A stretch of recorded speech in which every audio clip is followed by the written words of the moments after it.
Hello guys, good morning. आप सभी का फिर से मेरे यूट्यूब चैनल पर स्वागत है, जिसका नाम है एसएससी एजुकेशन पॉइंट। आज हम लोग देखने वाले हैं रीजनिंग, जो अभी ग्रुप डी के एग्ज़ाम चल रहे हैं। और ग्रुप डी के बाद जो है वो एफसीआई का जो एग्ज़ाम होगा फूड वाला, उसमें रीजनिंग जो है वो बहुत सारे पूछते हैं। ग्रुप डी में तो 30 प्रश्न पूछते हैं और उसमें 25 प्रश्न, यानी एफसीआई जो होगा फूड कॉरपोरेशन वाला, उसमें जो है वो 25 प्रश्न आपके रीजनिंग से पूछेंगे। रीजनिंग बनाना होता बहुत ईजी है, ठीक ना।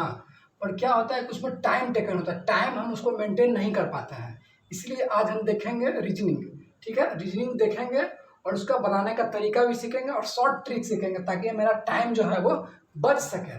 टाइम बचेगा तो हम पूरे क्वेश्चन को बना सकते हैं। ये कंपटीशन के एग्जाम में एग्जाम हार्ड नहीं होता है, बस हम लोग से टाइम मेंटेन नहीं हो पाता है। बट अगर टाइम मेंटेन कर लेंगे तो जो भी प्रश्न अगर नहीं भी बन रहे हैं उसको भी हम ट्राई कर सकते हैं। ट्राई करने से वो बन सकता है, क्योंकि वो मेरे लेवल का होता है एग्जाम, और लेवल के हिसाब से ही प्रश्न दिया रहता है। इसलिए आज हम लोग देखेंगे रीजनिंग। रीजनिंग में 10 या 15 क्वेश्चन आज हम लोग करेंगे, और ये प्रश्न कर लेने के बाद रीजनिंग का किसी भी सेट का क्वेश्चन आपसे नहीं बचेगा, मैं गारंटी लेता हूँ। तो आइए, मेरा पहला प्रश्न है, इसको मैं देखता हूँ। कहता है फूड इज हॉट, उसके बराबर इक्वल में दिया है फेनी डे मील। उसके बाद लिखा टी इज रेडी, डीन डे खेल केल, कोल्ड एंड हॉट कैन कू मील, आई एम रेडी मेस्टनी खेल।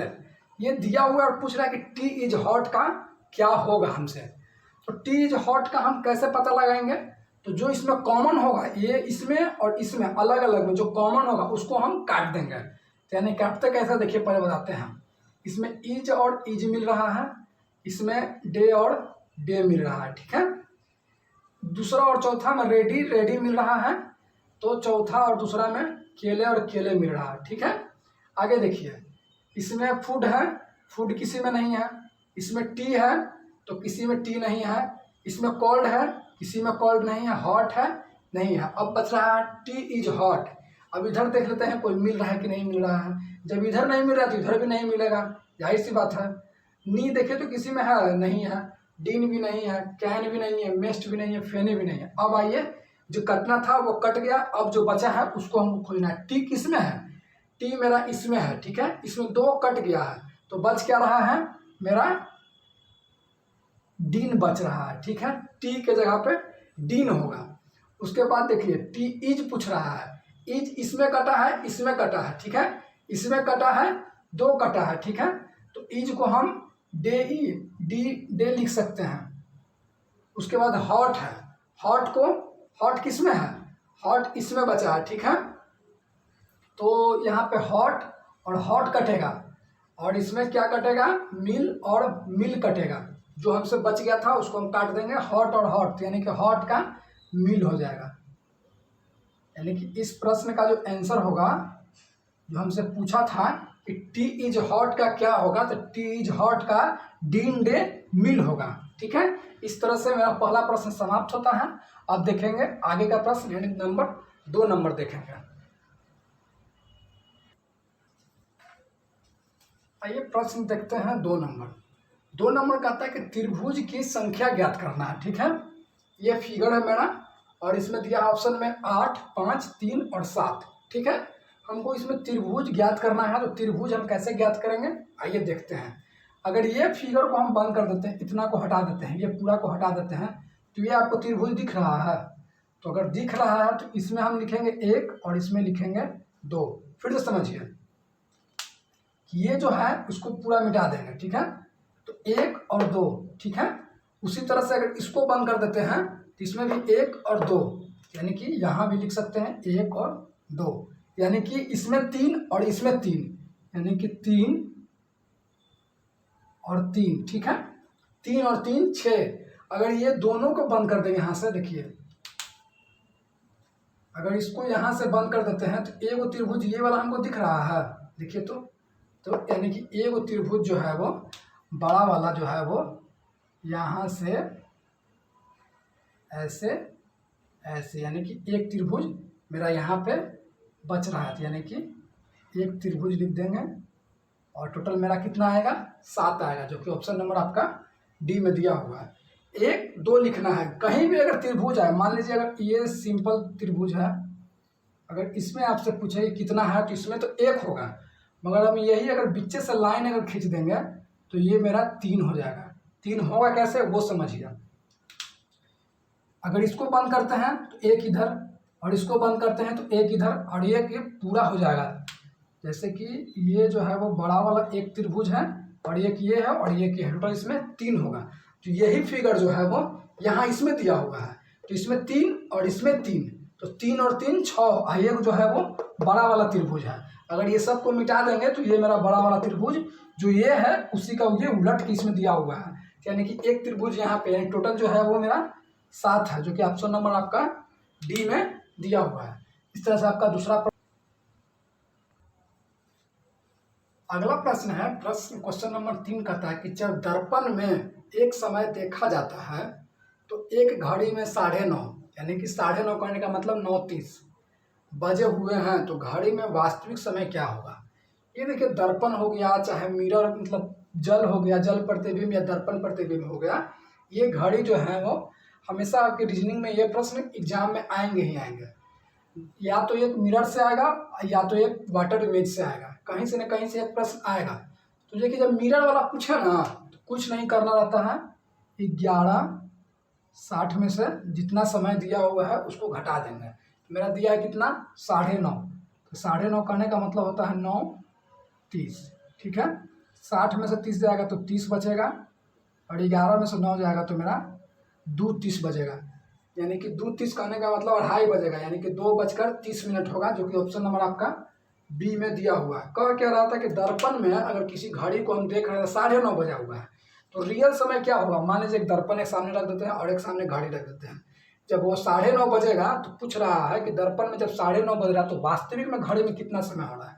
तो जब दर्पण में कहा तो 11:60 से उसको हम घटा देंगे, जितना भी समय बोलेगा। मान लीजिए 8:30 बोलता है तो 11:60 में से 8:30 को घटा देते हैं, तो मेरा 30 का 30 हो जाता, 60 में से 30 जाता 30, और 11 में से 8 जाता तो मेरा 3, यानी कि मेरा 3:30 हो जाता है। मगर प्रश्न में पूछा है क्या 9:30 बजे, यानी कि 9:30 पूछा है, ठीक है। तो 11:60 में से 9:30 घटा देंगे तो मेरा आ जाएगा 2:30, जो कि आपका ऑप्शन नंबर 2 में दिया हुआ है। ये रहा दर्पण प्रतिबिंब। एक होता है वाटर इमेज, वो अगला प्रश्न में देखेंगे। देखिए क्वेश्चन नंबर 4 है। क्वेश्चन नंबर 4 कहता है कि MOANA को 32 लिखता है, 132, तो CROOD को क्या लिखा जाएगा। ऑप्शन 165, 173, 158 और 55, कि क्या दे दिया MOANE 132। तो इसके बारे में समझिए पहले, क्या हम कैसे 132 लाना हमको है। देखिए M को हम लिख सकते हैं 13, जो कि 13 अल्फ़ाबेट पर होता है, फिर प्लस करेंगे, ये हो जाएगा मेरा 15, वो एक हो जाता है, A होता है 1, और N होता है 14, और फिर 1 होता है 1। अब इसको जोड़िए कितना होगा, 13 10 23, 23 5 28 29, 29 30, 30 या 14 44, 44 गुना में 3, 4 3 के 12, और 12 1 13, यानी कि मेरा कॉन्सेप्ट क्या था कि ये सब के जोड़ के और 3 से गुना करना था। ये मेरा कंसेप्ट था इस प्रश्न का। उसी तरह से इसको भी जोड़ेंगे तो आएगा 3, R होता है 18, O होता है 15, और एक और होगा तो वो भी होगा 15, और D होता है मेरा 4। अब जोड़ लीजिए, 8 18 3 21, 21 30 41 51, 51 4 हो जाएगा मेरा 55। अब 55 को 3 से गुना कर देंगे तो कितना आएगा, 5 3 के 15, 15 1 16, यानी कि 165 आएगा, जो कि आपका ऑप्शन नंबर 1 में दिया हुआ है। ये रीजनिंग बहुत ईजी होता है, उसका कंसेप्ट पकड़ लीजिएगा, रीजनिंग बहुत आसान लगेगा। कैसे है, MOANA को 132 ला दिया था, हमको 132 कैसे आएगा ये हमको पकड़ना था कंसेप्ट से। तो M को 13 लिखे, O को 15, A का 1, N का 14 और A का 1 लिखे। जोड़ने के बाद 44 आया, और 44 को 3 से गुना किए तो 132 आया। उसी प्रकार से इसमें फॉलो किए, C का 3 होता है, R का 18 होता है, O का 15, O का 15, D का 4 होता है। अल्फ़ाबेट आपको याद करना होगा कि कौन से नंबर पे कौन सा आता है, और अगर नहीं याद किए होंगे तो अगला मेरा वीडियो आएगा, उसमें हम इसी के बारे में बता सकते हैं। कोडिंग डिकोडिंग में कौन सा नंबर पे क्या आता है वो मैं बता दूंगा, ठीक है। तो इसके बारे में डी का 4 पर जोड़ेंगे तो 55 आएगा। 55 को जिसमें 3 से गुना कि इसमें भी 3 से गुना करेंगे तो मेरा 55 तरीके 165 होता है, जो कि आपका चौथा जो ऑप्शन क्वेश्चन था उसका आंसर ये रहा। अगर वीडियो अच्छा लगे तो वीडियो को लाइक कीजिएगा और चैनल को सब्सक्राइब कीजिएगा, ताकि नया वीडियो आपके पास आए तो जल्द से जल्द पहुंच सके। क्वेश्चन नंबर 5 कहता है कि डी है, भी है, एफ है, टी है, एच है, आर है, जे है, ठीक है। पूछ रहा है कि यहाँ पे क्वेश्चन मार्क है, यहाँ पे क्या होगा। ऑप्शन के हिसाब से एल है, ओ है, एम है, पी है। हमने बोला भी था कि रीजनिंग बहुत इजी होता है, बस खाली कंसेप्ट पकड़िएगा रीजनिंग बन जाएगा, ठीक है। इसमें हमको कंसेप्ट पकड़ना है। देखिए तो डी के बाद भी दिया है तो कोई कंसेप्ट हमको नहीं पकड़ा रहा। आगे देखते हैं, भी के बाद एफ दिया, कोई कंसेप्ट नहीं पकड़ाया। एफ के बाद टी दे रहा है, कुछ समझ में नहीं आ रहा। तो देखिए अगर हम यहाँ से यहाँ चलते हैं, डी के बाद ई और एफ, यानी कि इसमें 2 बार रहा है। ई एफ, एफ के बाद क्या आता है, जी एच, यानी कि 2 फिर बढ़ेंगे तो मेरा एच आ जाएगा। एच के बाद क्या होता है, आई जे, यानी कि 2 बढ़ेंगे तो मेरा जे आ जाएगा। तो पूछा है कि यहाँ पे क्या होगा, तो ये तो 2 बढ़ा, यहाँ भी, यहाँ भी, यहाँ भी, तो ये 2 बढ़ेगा तो यहाँ ना बढ़ाएगा, यानी कि नीचे वाला सीरीज नहीं फॉलो कर रहा है, ऊपर वाला हमको देखते हैं। भी है, टी है, टी होता है 20 और भी होता है 22, यानी कि इससे जो है वो यहाँ पे 2 बढ़ रहा है, ठीक है। उसके बाद देखिए आर के बाद टी, यानी कि आर होता है 18 और टी होता है 20, यानी कि इससे जो है वो यहाँ भी मेरा 2 बढ़ रहा है। तो यानी कि जो यहाँ होगा वो इससे 2 कम होगा, यानी कि यहाँ पे 16 होगा। तब ना यहाँ पे 2 बढ़ाएंगे तो मेरा 18 आएगा। तो 16 कौन होता है, 16 जिसको हम कहते हैं पी, पी को हम लोग 16 कहते हैं। तो जहाँ पे दिया हुआ था वहाँ पे हम पी भरेंगे। बस खाली कंसेप्ट पकड़ना था। 2 बढ़ रहा था, 2 बढ़ रहा था, 2 बढ़ रहा था, ऊपर में था, इधर से बढ़ रहा था, इधर से 2, फिर यहाँ पे 2 और फिर यहाँ पे 2। इस तरह से इस प्रश्न का आंसर आपका पी होगा, जो कि ऑप्शन नंबर डी में दिया हुआ है। इस तरह से आपका 5वां प्रश्न कंप्लीट होता है।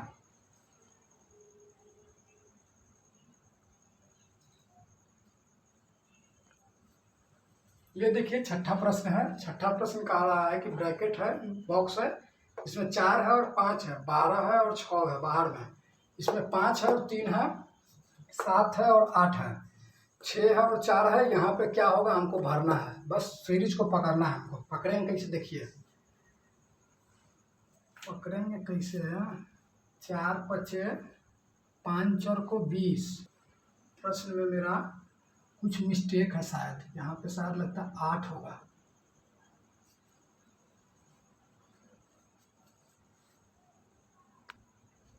आइए देखते हैं क्वेश्चन नंबर 6। क्वेश्चन नंबर 6 कहता है कि 4 है और 5 है और बाहर में सर्किल में 12 और 8 दिया है। फिर यहाँ पे 5 है और 3 है, बाहर में सर्किल में 7 और 8 दिया है, ठीक है।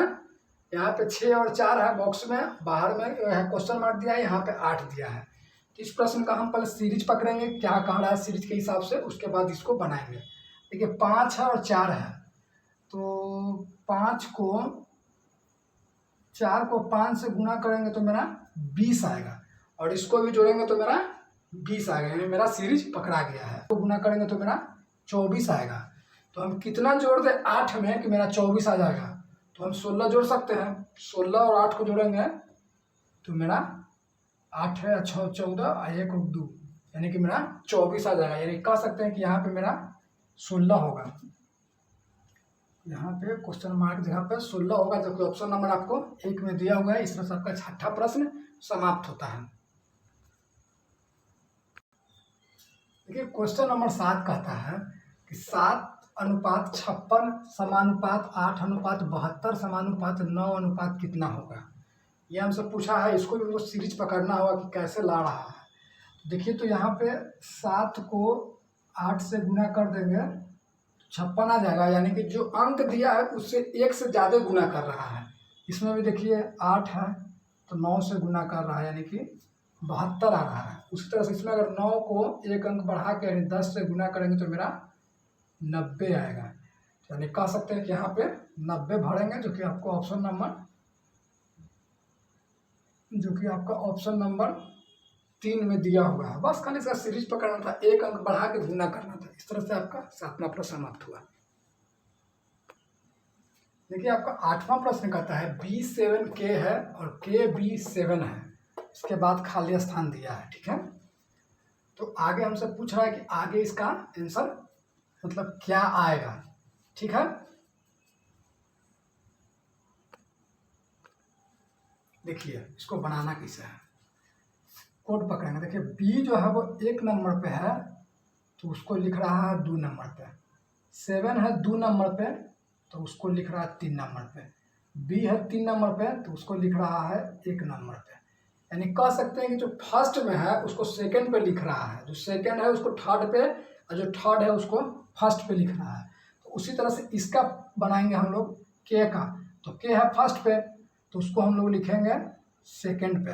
ठीक है, बी है सेकंड पे तो उसको लिखेंगे हम लोग थर्ड में, और 7 है थर्ड पे तो उसको हम लोग लिखेंगे फर्स्ट पे। यानी कि 7K बी आंसर होगा, यानी कि 7K बी आंसर होगा, जो कि आपका ऑप्शन नंबर 1 में दिया हुआ है। बस जो फर्स्ट में है उसको सेकंड नंबर पे, जो सेकंड है उसको थर्ड पे, जो थर्ड है उसको फर्स्ट पे। उस तरह से जो के लिखा हुआ है वो है फर्स्ट पे, उसको डालेंगे सेकंड पे, बी लिखा है सेकंड पे उसको डालेंगे थर्ड पे, और जो थर्ड पे 7 है उसको लिखेंगे फर्स्ट पे। समझ में आ गया? इस तरह से आपका 8वां प्रश्न समाप्त होता है। अगर वीडियो अच्छा लगे तो चैनल को सब्सक्राइब जरूर कीजिएगा। देखिए मेरा अगला प्रश्न है 9वां नंबर। 9वां नंबर का था 7 है, 14 है, 13 है, 12 है, 20 है, 11 है, 15 है, 8 है। इसका माध्यिका ज्ञात करना है। माध्य माध्यिका बहुलक जो है वो बहुत इंपॉर्टेंट टॉपिक है, मैथ हो या रीजनिंग हो दोनों में आते हैं, और हमेशा 1 या 2 प्रश्न आएंगे ही आएंगे, तो इसलिए इसको बढ़िया से समझिएगा। देखिए 7, 14 ये जो दिया हुआ है, कहीं बड़ा कहीं छोटा, कहीं बड़ा कहीं छोटा दिया हुआ है। इसको पहले हम लोग रेंज में सजा लेंगे। ठीक है, तो रेंज में सजाएंगे तो पहले सबसे पहले लिखा आएगा 7। ठीक है, 7 के बाद क्या है उससे बड़ा थोड़ा सा, 7 के बाद आएगा मेरा 8। ठीक है, 8 के बाद क्या आएगा, 8 के बाद मेरा आएगा 11। कह सकते हैं कि बढ़ते क्रम में लिख सकते हैं, सबसे छोटा उससे बड़ा लिख सकते हैं। उसके बाद 11 के बाद आएगा मेरा 12, 12 के बाद मेरा आएगा 13, 13 के बाद आएगा मेरा 14, 14 के बाद मेरा आएगा 15। 1 2 3 4 5 6 7 8 है। नीचे भी देख लेंगे 1 2 3 4 5 6 7 ही है, यानी कि एक मेरा छूट रहा है जो है 20, यानी कि 20 मेरा छूट रहा था। इतना सजाने के बाद करना कुछ नहीं है। अगर माध्यिका पूछे तो अगर ऑड नंबर रहे तो बीच वाला हो जाएगा, अगर इवन नंबर रहे, मतलब कहने का मतलब ऑड इवन समझिए, 1 2 3 4 5 6 7 8 है, यानी कि मेरा यहाँ पे अंक जो है वो 8 दिया है, यानी कि वो इवन नंबर है, यानी सम संख्या है। तो सम संख्या रहे तो क्या करना है, इधर से 3 को छाट देना है और इधर से 3 को छाट देना है, जो बीच वाला बचेगा उसको लिख देना है 12 + 13। ठीक है, और 2 अंक है तो 2 से भाग दे देंगे, 12 13 जोड़ेंगे तो कितना आएगा मेरा 25, 25/2 यानी कि 12.5, जो कि ऑप्शन नंबर आपका बी में दिया हुआ है। अगर यही आपका 8 नहीं रह के 9 रहता तो बीच वाला अंक हो जाता 4, इधर कर देते 4 इधर कर देते, जो बीच में बचता वही मेरा माध्यिका होता। मगर यहाँ पे सम संख्या दिया था, यानी 8 अंक था, 3 अंक इधर करेंगे और 3 अंक इधर करेंगे, बीच में बचेगा कौन 12 और 13, 12 और 13 को जोड़ के 2 से भाग करके बस मेरा माध्यिका निकल जाएगा। ठीक है, इस प्रकार आपका 9वां प्रश्न समाप्त होता है। 10वां प्रश्न है और आखिरी प्रश्न मेरा आज का यही होगा। एक घड़ी में 7:30 हुए हैं, घड़ी की दोनों सुइयां के बीच का कोण कितना होगा। ठीक है, एक घड़ी है, घड़ी में 7:30 हो रहा है, पूछ रहा है कि कितना डिग्री का वो कोण बनाएगा। तो 7:30 का है तो कितना डिग्री का कोण बनाएगा, उसके लिए हम एक फार्मूला बता रहे हैं, फार्मूला को अच्छी तरह से याद कर लीजिएगा। 30h - 11/2m होता है। 30h - 11/2, h जो होता है वो मेरा घंटा होता है और m जो होता है वो मेरा मिनट होता है। ठीक है, अब 30 जो दिया हुआ है और ये जो क्वेश्चन है इसमें स्टार लगा लीजिए, ये हर एक एग्जाम में आता है, ठीक है। इसको बनाएंगे कैसे देखिए, मेरा 30 लिखा हुआ है, एच यानी घंटा, यानी कि 7 बज रहा है, 7:30 हो रहा है, तो घंटा के जगह पे मेरा 7 होगा। माइनस है तो माइनस लगाएंगे, यहाँ पे माइनस था तो माइनस लगा दिए। उसके बाद 30 मिनट बोल रहा था, यानी कि 11 गुना 30/2, 7×1 = 210। इसको काट देंगे तो आ जाएगा 15 मरतबे में कट जाएगा 30, और 11 15 गुना करेंगे तो मेरा 165 आ जाएगा, ठीक है। अब 210 में से 165 को घटाएंगे तो मेरा आएगा 45 डिग्री, जो कि आपका ऑप्शन नंबर 1 में दिया हुआ है। इसमें करना कुछ नहीं था, बस फार्मूला याद रखिएगा, घड़ी वाला कोई भी प्रश्न आएगा आपसे बन जाएगा। 30h - 11/2m फार्मूला होता है। h के जगह पे 7 रखेंगे और मिनट के जगह पे 30 रखेंगे, क्योंकि 7:30 हो रहा था। 7 तो घंटा के समय में आएगा और मिनट के समय पे मेरा 30 आएगा, तो बस वही 30 को रख के काट देना है। 15 मरतबे में कट जाएगा, 11 को 15 से गुना करेंगे तो 165 आएगा, और 30 30 7 210, 210 में से 45 65 घटा देंगे तो मेरा 210 में से 165 घटा देंगे तो मेरा आ जाएगा 45 डिग्री, जो कि आपका ऑप्शन नंबर 1 में दिया हुआ है। इस तरह से आज का क्लास यहीं पे समाप्त करते हैं। अगर वीडियो अच्छा लगे तो उसको लाइक कीजिए और चैनल को सब्सक्राइब कीजिए, और ज़्यादा से ज़्यादा हमें सपोर्ट कीजिए। थैंक्स।